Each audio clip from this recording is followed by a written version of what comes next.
Hello, welcome back to Learning the Social Sciences. Today we're going to be covering imperialism, old and new.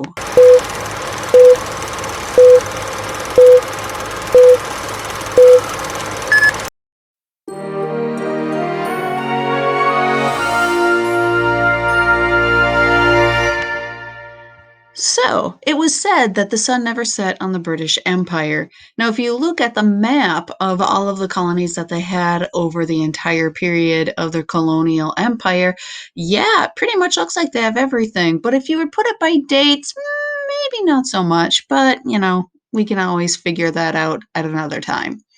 So, imperialism.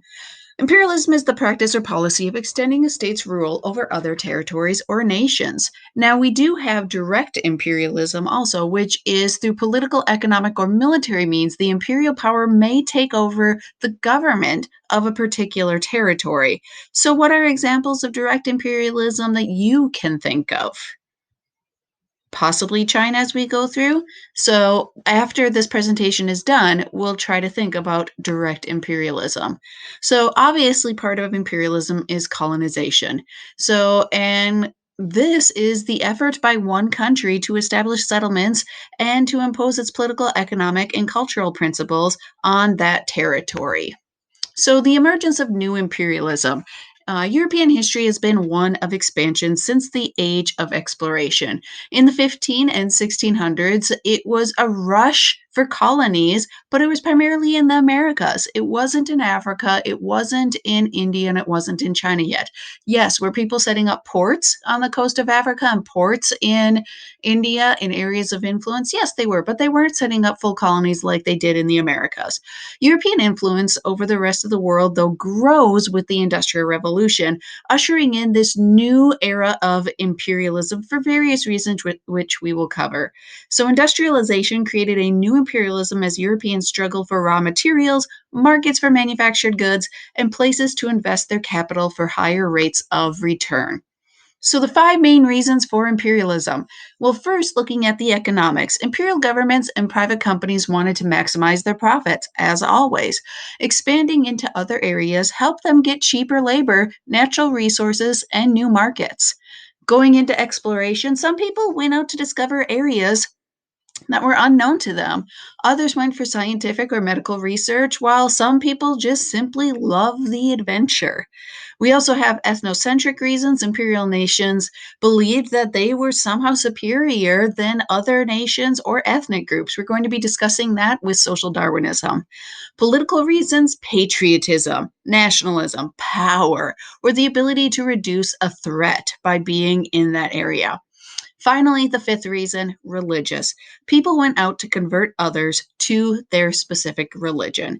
You saw that in old imperialism in the Americas, and you will see that again in Africa, in India, and in China with new imperialism and other areas. So let's go way back at the very beginning with the age of exploration. So, Portugal and Spain, of course, led the way for this time period. While the Italians were painting and the English were writing plays and writing books, the Portuguese and the Spanish got on their boats and went out to sea.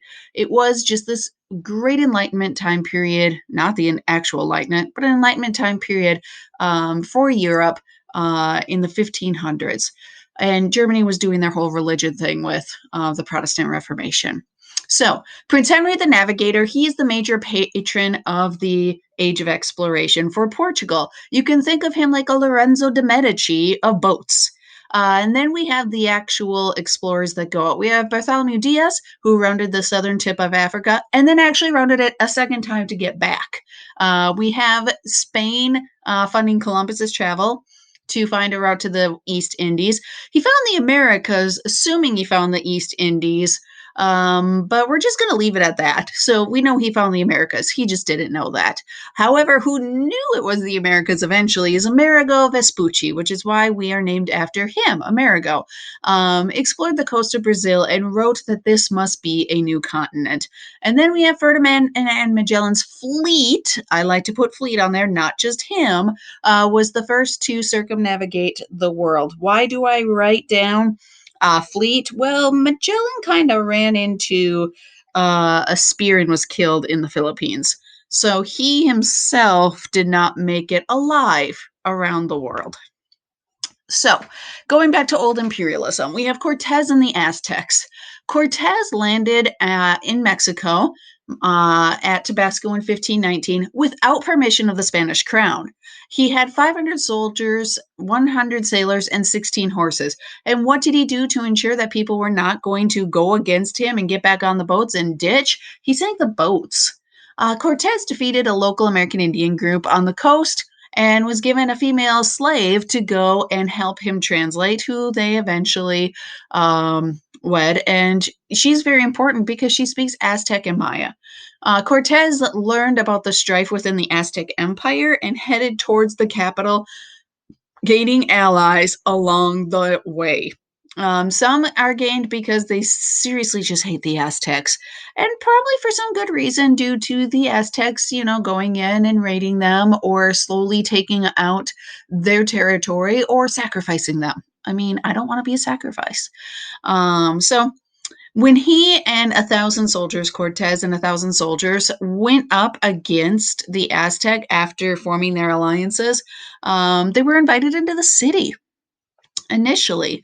Montezuma, it's very much debated as to what was Montezuma thinking at this time period. Some people talk about that Montezuma might have been following a prophecy where he kind of knew that some foreigners were going to be coming, and it's kind of too late to even fight them. There's a lot of other theories out there. Did he think that they were gods? No. But there's a whole bunch of theories as to what Montezuma was thinking when he brought them into the actual city.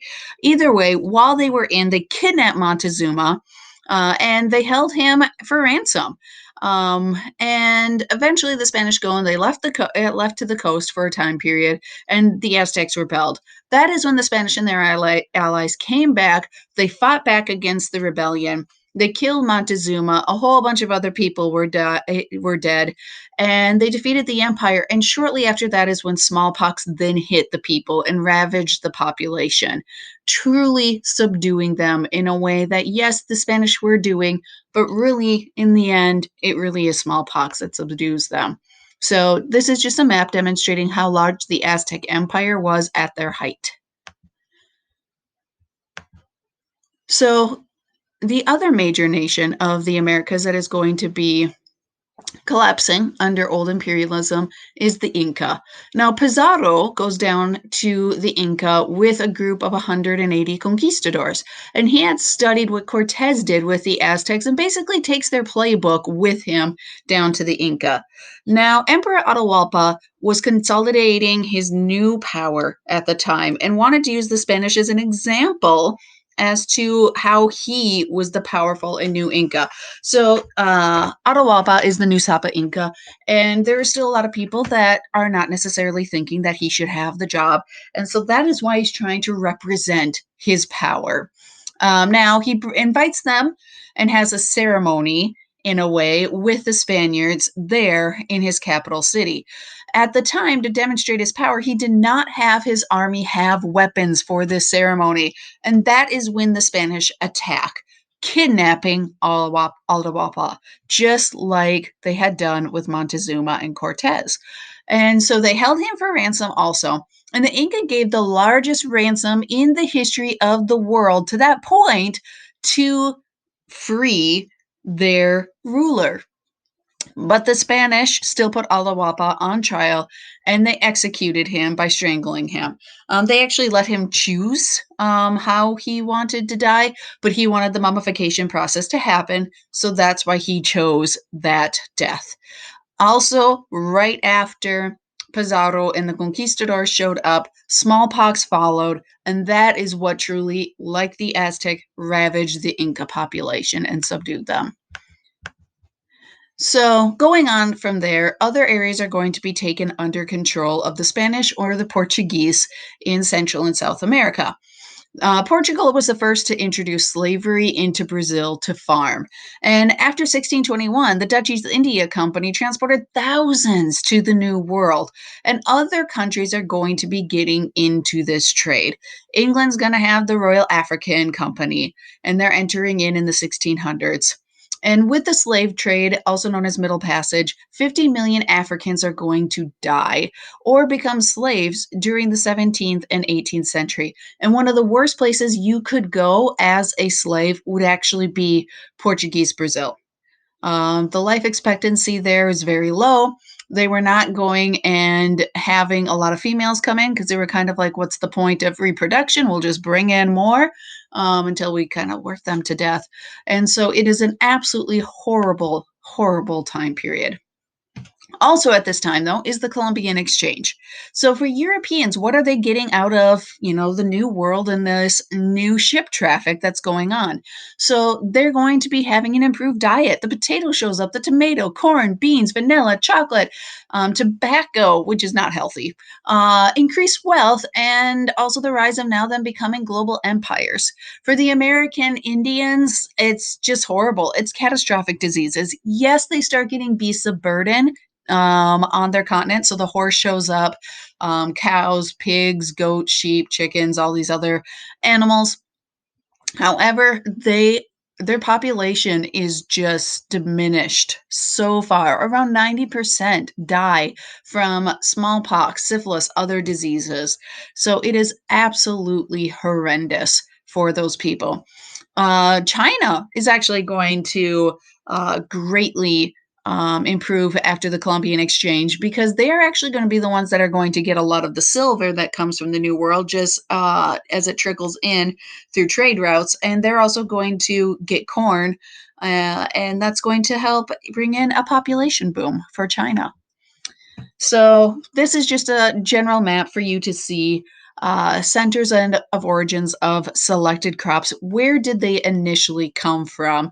And these are items that we now see and are used to. For example, I always like to just point out the orange. I mean, look at the orange, something that now is just so common in a grocery store shelf here in the United States. Had nothing to do with the Americas. And this is just another graphic to show you what is going where during the Columbian Exchange. So, old imperialism, it's going to come to an end. In 1776, we have 13 of the 26 British colonies declaring independence. That is the United States Revolutionary War, which you all know about. Now, the Caribbean colonies, which were greatly tied to what is going to become the United States, had to make a choice on whether they were going to join with their colonial brothers on the American mainland or whether or not they were going to stay with the British. And it is a tough choice for a lot of them. Some of the colonies had already had riots about the Stamp Act, more so than Boston, and were super angry with what is going on with the various forms of legislation. More so because if you're thinking about the 7 Years' War or in the Americas, the French and Indian War, one of the reasons that King George or actually really the British Parliament is saying that the Americas have to pay up and have increased taxes, the colonies are kind of like, what did we do during this war? What? I mean, yeah, there's some battles for islands, but what did we do? We're just, harvesting our sugar crop. Anyway, the major concern for the Caribbean colonies is that a lot of the actual landowners don't live in the Caribbean. They have set up their whole operation and they're back in Great Britain. So they don't want to lose their land or anything else. The other reason is just simply because of the large slave majorities on these islands. They're scared that they take away the British army from these locations, that slave rebellions are going to happen. And that just is that common fear that makes the Caribbean colonies decide to stay in the hands of the British. Now, in 1804, the Haitians revolt against the French. So, with the French Revolution, when they made the Declaration of the Rights of Man and Citizen, they technically made all men free. Now, there's a timeline put out for Haiti's freedom, but in the end, we have Toussaint Louverture, a former slave, rise up and lead Haiti to its independence against the French. Unfortunately, he is going to be captured, brought to France, and killed. When we go into now Central and South America, we have figures like Bolivar. Bolivar was also inspired by the French Revolution and the concept of this liberté, égalité, fraternité. And so when Napoleon took control of Spain for a period of time, the colonies saw the weakness of the Spanish and sought their own self-rule. So starting up in the north, and we'll move down from there, in Mexico, we have Father Miguel Hidalgo, who tries to gain independence for Mexico. He is obviously father, he is a priest, and during one of his messages, he said, "My children, will you be free?" And he started a following to try to gain independence. But when he called for the end of slavery and improve conditions for the Native Americans, people started to then leave his movement. He's going to then be captured and executed by the Spanish. We then have other people who come in to try to help Mexico gain its independence.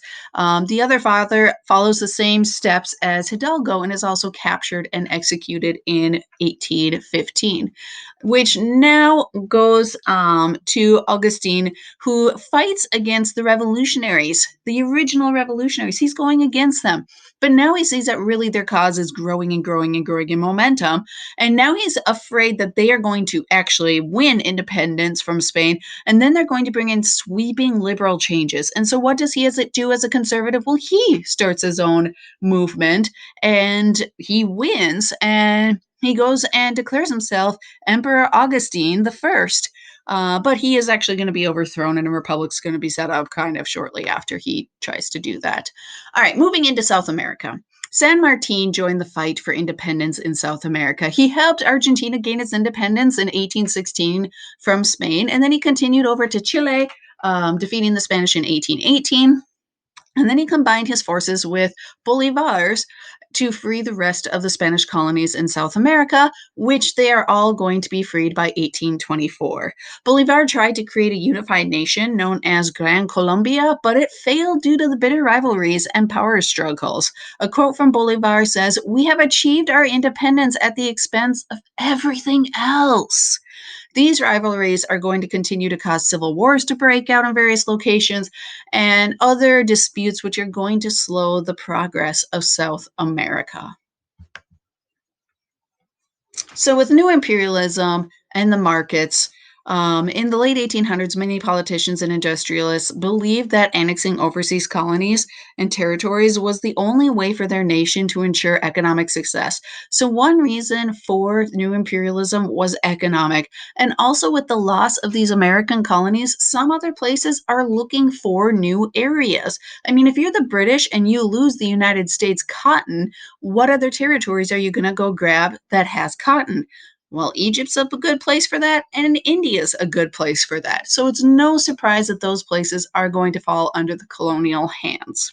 So, our next lecture is going to be jumping in to Africa and India for new imperialism. Thank you for listening to this one. Bye bye.